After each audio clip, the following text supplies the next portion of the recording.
ৰাজ্যৰ বিদ্যালয়সমূহত ভালদৰে নপঢ়ায় নেকি? কিহৰ বাবে মুখ্যমন্ত্ৰী হিমন্ত বিশ্ব শৰ্মাৰ মুখত টিউচনৰ প্ৰসংগ? মেট্ৰিক কেণ্ডিডেটটোৰ বেংক একাউণ্টত মই ৩০০ টকা দিম। 10 গৰাকী ছোৱালী লৰাই লগ লাগি 3 × 10 ৩,০০০ হ'ল। গাঁৱৰ পঢ়া ছোৱালীজনীক পইচাটো দিলে সদায় গধূলি 2 ঘণ্টা সময় ছোৱালীজনীয়ে ল'ৰা ছোৱালীকেইটাক চাই দিলে।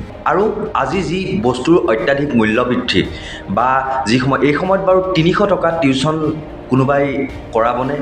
কোন শিক্ষকে আজি এই দিনত ৩০০ টকাত টিউচন কৰাব? আৰু আমাৰ দিনত বেলেগ কথা আছিল। আমি তেতিয়া ৩০০ টকা বা ৪০০ টকাত আমি টিউচন কৰিছিলোঁ। এটা সময় আছিল তেতিয়া ইমানখিনি বস্তুৰ মূল্য বৃদ্ধিও নাছিল বা ইমানখিনি কৰো পৰিশোধ কৰিবলগীয়া হোৱা নাছিল। এতিয়া কিমান কি কৰ পৰিশোধ কৰিবলগীয়া আছে, মানুহ কিমান জুৰুলা হৈ গৈছে, ব্যৱসায়িক লোকসকল ক্ষুদ্ৰ ব্যৱসায়ী মৰি গৈছে। আৰু এনে সময়ত চৰকাৰে এতিয়া ৩০০ টকাৰে টিউচন কৰাব নেকি? দুটা কথা ইয়াত। এটা কথা যে বিদ্যালয়ত যিসকল শিক্ষকক দৰমহা দি ৰখা হৈছে, যিসকলে ৫০-৬০ টকা পৰ্যন্ত দৰমহা পায়, কিছুমানে ৭৫,০০০, কিছুমানে ১ লাখ টকা পৰ্যন্ত যিসকলে দৰমহা পায় চৰকাৰী বিদ্যালয়ত, সেইসকল শিক্ষকক তেতিয়াহ'লে কিয় ৰাখিছে? যদিহে এক্সট্ৰাকৈ যদি টিউচনৰ যদি প্ৰয়োজনেই হয়, যদি চৰকাৰে যদি টিউচনৰ বাবে যদি উদগনি জনাবলগীয়া হয়, এইটো কেনে কথা, কেনে কাণ্ড?